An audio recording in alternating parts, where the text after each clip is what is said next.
Welcome back to Sika Stan, and welcome back to Monday News from, as usual, the Ministry of Insemination of Information. So I hope you are ready to be inseminated. Prepared. We've got, first up, let's go straight into it today, right? I just want to talk about the disrespect that Akbar has for weights. And we've got Akbar Djuraev, who didn't compete at Asians, unfortunately, which was quite unfortunate. Mm-hmm. I think a lot of people are hankering on that for the super heavies. Yeah. Didn't compete in the end. It was his birthday last week, so we can only assume that, as he's a Muslim, I don't think he got hammered, but the equivalent. A lot of yogurt and honey. And Shisha. Hashish. Shisha. Not hashish, I would say. Not hashish. Probably not. But here's him doing a snatch grip power jerk with 200 kilos and then into a snatch balance. It's he makes a fool of 200 kilos. Fun fact, my best snatch grip power jerk is also 200 kilos. Mm-hmm. Then he goes on to do a snatch grip power jerk with 220 kilos and also make a fool of it. Now, when I was watching this, I was titillated because I thought he was going to do a snatch balance with 220 kilos. But he did not. He's got a snatch power jerk. It's kind of like a push jerk, no footsie, for a double. It looks strong too.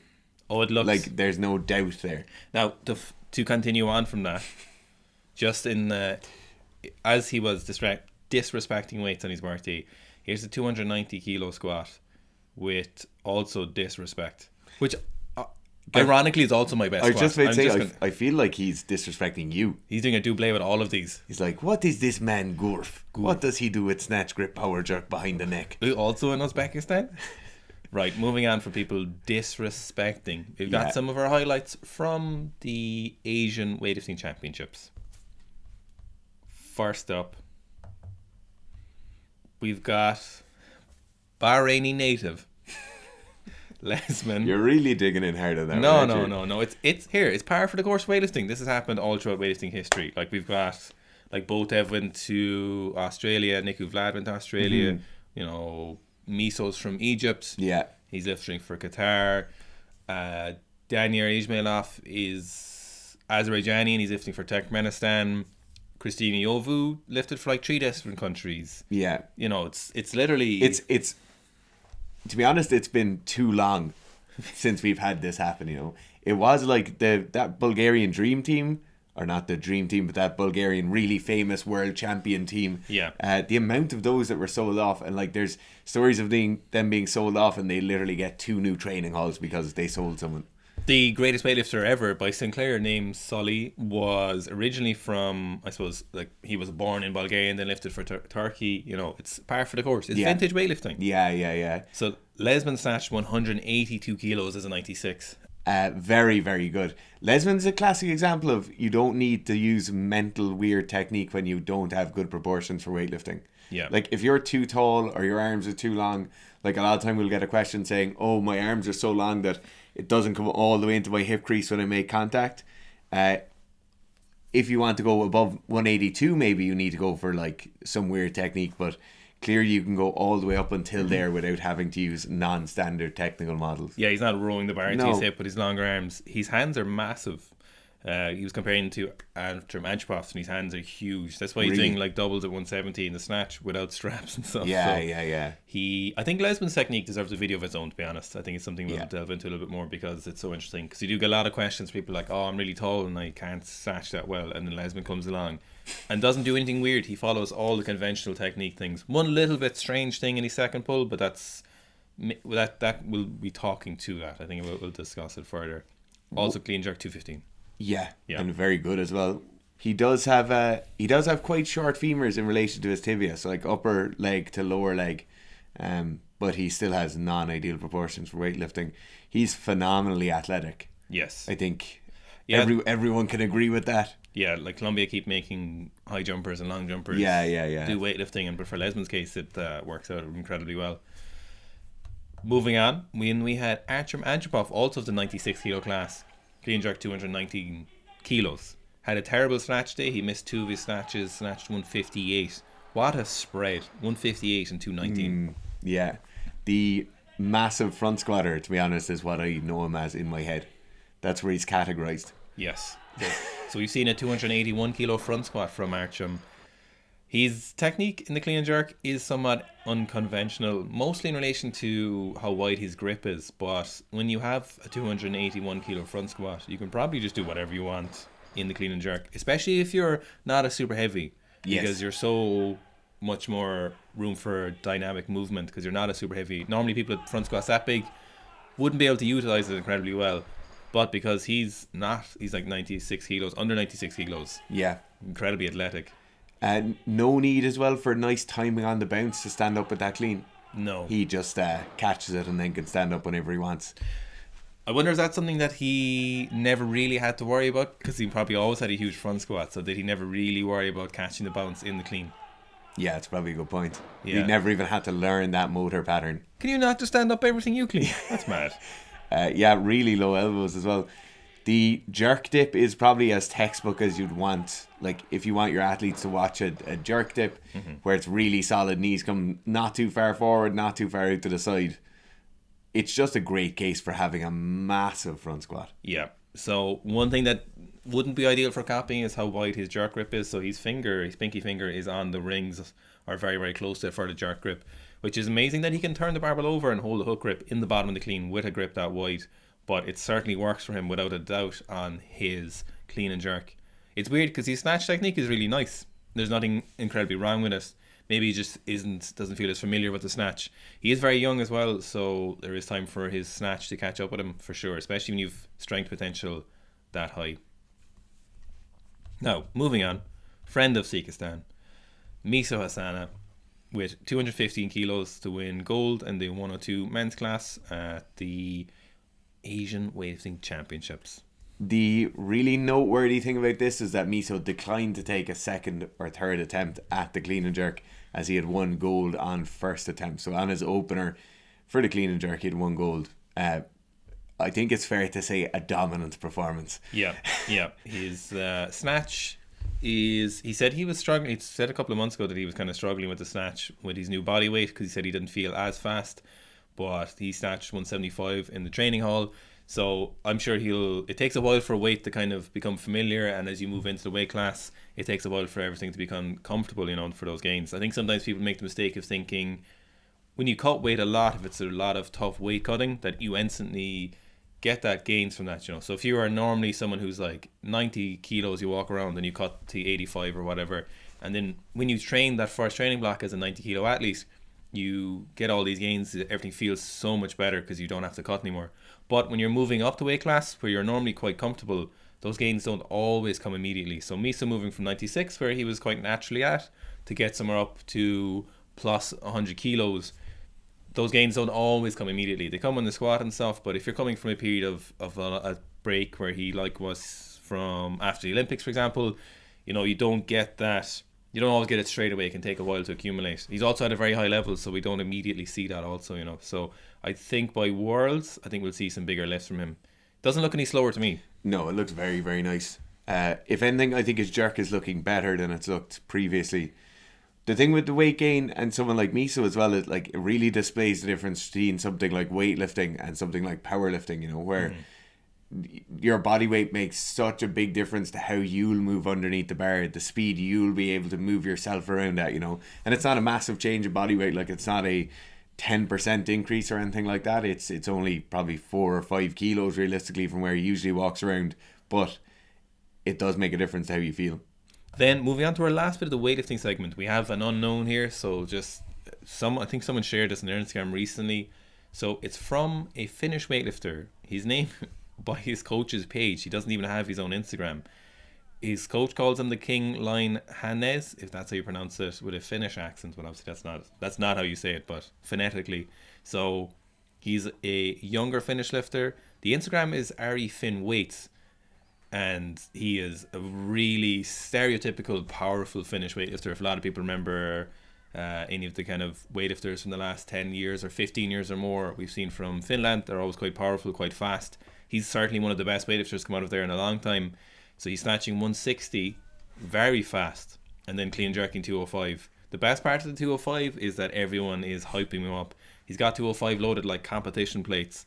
They're all clapping in wood paneled weightlifting room, and he is just some kind of Arctic training base by the looks of things.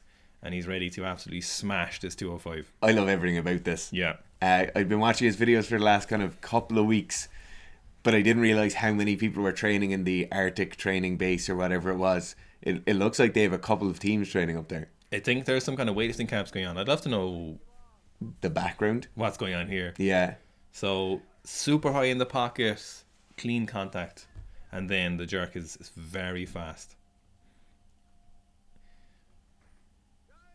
Missed the bounce a little bit. Plenty of legs by him. I'd love to know what he's front squatting. And then absolutely smashes the jerk. No doubt about it. Incredible. That has to be PB. That's a man with a strong push press. It's incredible. So I'd love to know any more about the King Lion. If anyone does have any more details, or if there is a personal Instagram page out there that there's more lifts on, please do let us know below. Currently my favourite weightlifter. Oh, absolutely. Just the way he lifts the weights. And I don't even know his name. Now, moving on to powerlifting, we've got John Hack benching 210 kilos for 6 with absolute disrespect. This is his off season where he's benching 210 kilos for 6. Yeah. Bit of a like semi-pause on the chest, you know? Yes. Whereas it's not a pause rep, but it's not a touch and go rep. Just insanely easy. I don't know if you really want to be smashing 210 into your chest either for lots of touch and go. Like, that's probably not the best idea. So I think he said he's doing a push-pull meet sometime in December. I saw on his Instagram story. So this is kind of his off season. I love how an off season for him powerlifting is 6s. Like like, it's not like any kind of like conditioning or higher rep stuff. It's just like slightly higher reps on the bench press. So his technique, he's not really like, I don't know.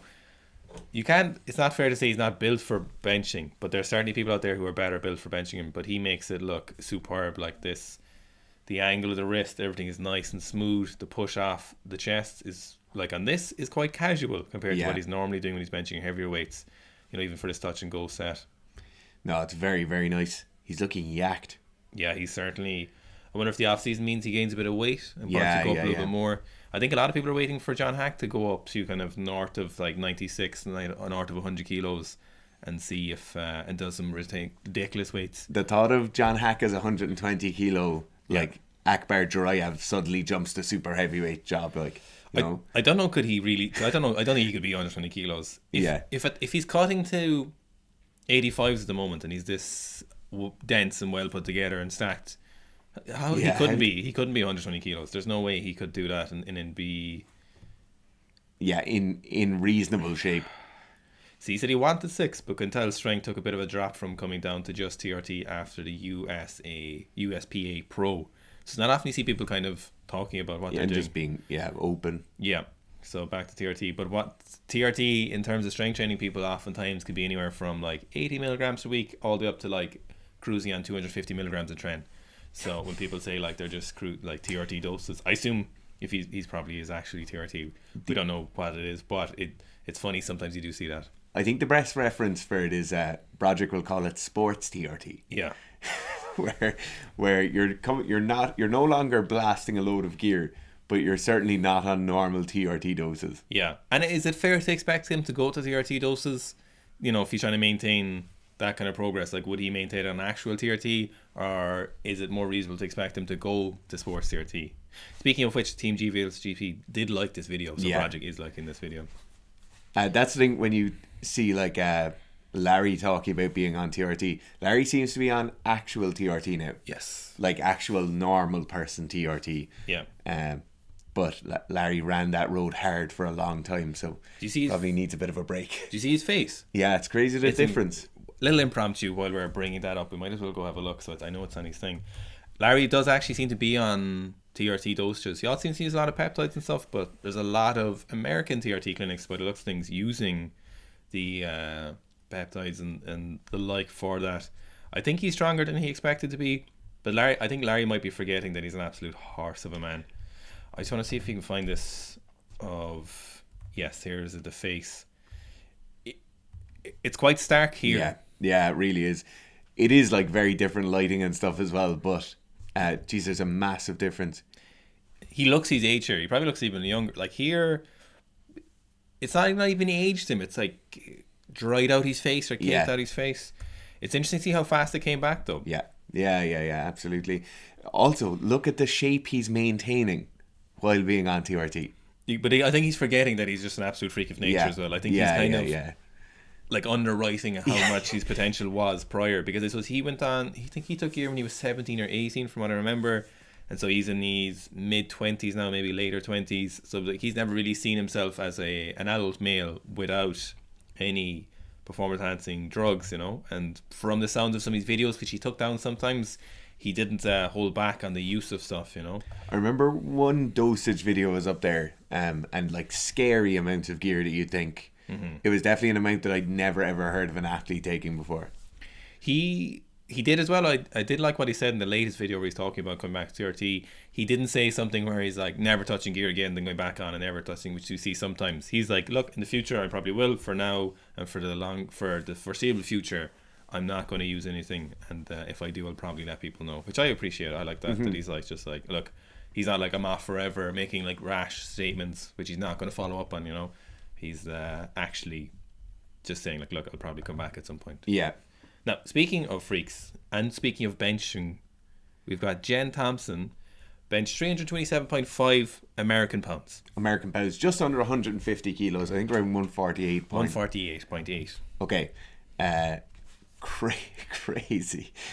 It's so strong. And it's a legitimate bench press as well. Yeah. Even going by the new rules which come into effect in January, if she will be even competing in the IPF, which I don't know what sort of the American lifters is at the moment, but this is no crazy huge arch, just an arch, an appropriate arch. You can see that her bicep is below her shoulder if you're looking at this, so for like a parallel rule. Super. She's 48 as well.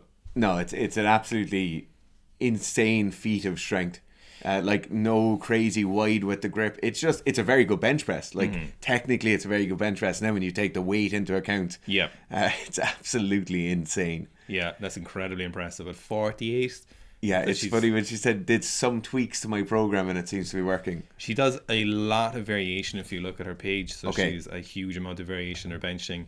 So she is a bench specialist in some ways. That's what she's heavily known for.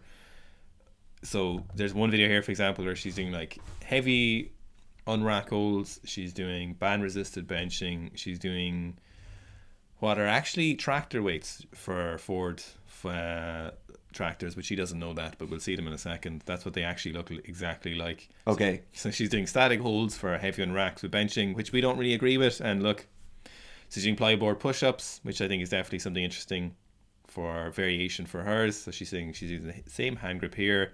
They look exactly like tractor weights. Yeah, they really do. Yeah. For holding the back of if you have a heavy load on the back, the weight on the front, that's exactly what they look like.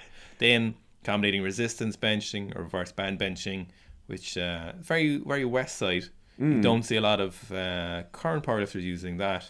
So interesting variation. She does a lot of it. She, as someone who's probably obviously gunning for big benching, and she's doing a lot of benching, I think she benches quite high frequency. It's probably a way of like keeping the actual absolute intensity down, the weight down, but still getting some productive training and her relative intensity high. There's a part in that video Griff just showed where she said 132 pounds of power, which if she's 132 pounds body weight, that is insane that she's bench pressing nearly 150 kilos. Yep. Genuinely impressive. Hope you enjoyed today's news show. Let us know what your favourite story was, or if you had any favourites from the Asians. I think of all these, this guy, Hannes, the King Lion, is my favourite find recently. No, if anyone has information, or if anyone has information as to how myself and Gurf can get to the Arctic Polar Training Centre and train with him, please just let us know. Man, I'm mad to go to Scandinavia. Yeah. I'm so keen to go. And if we can go hunting in Finland as well, that'd be great. Thanks. Okay, love you, bye.